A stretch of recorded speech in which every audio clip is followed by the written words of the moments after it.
Cerita dimulai di sebuah pertandingan tampar di dalam penjara. Seorang pria bertubuh besar awalnya terlihat kuat, namun langsung terjatuh setelah menerima tamparan dari lawannya. Saat pria berjanggut yang bernama Dick merasa kemenangan ada di tangannya, seorang pemuda kurus dengan wajah polos dan lemah tiba-tiba maju ke depan. Kehadirannya membuat semua orang tertawa karena mereka menganggap anak muda ini tidak punya nyali.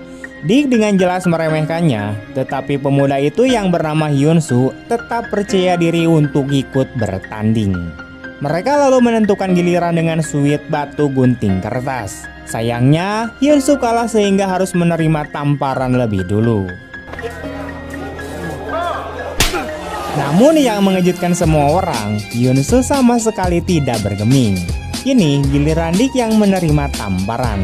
Dengan tenaga penuh, Hyun-soo menghantam rahangnya hingga Dick terhuyung jatuh.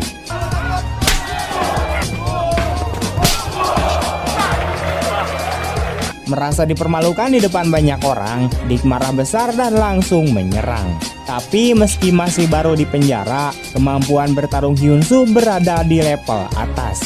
Dengan mudah ia membalikan keadaan, menjatuhkan Dick lalu menghajarnya secara membabi buta.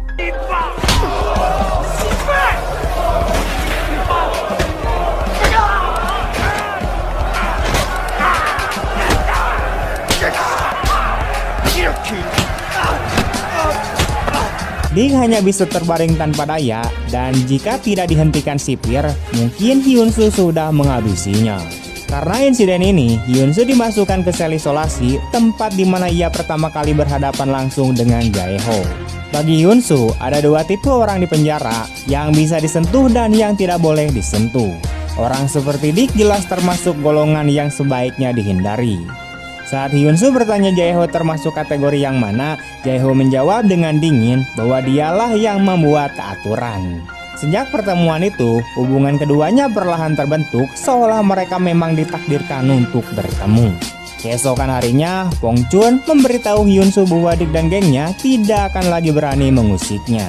Hal ini karena sikap Jae-ho yang seolah menunjukkan pada semua orang bahwa Hyun-soo kini berada di pihaknya.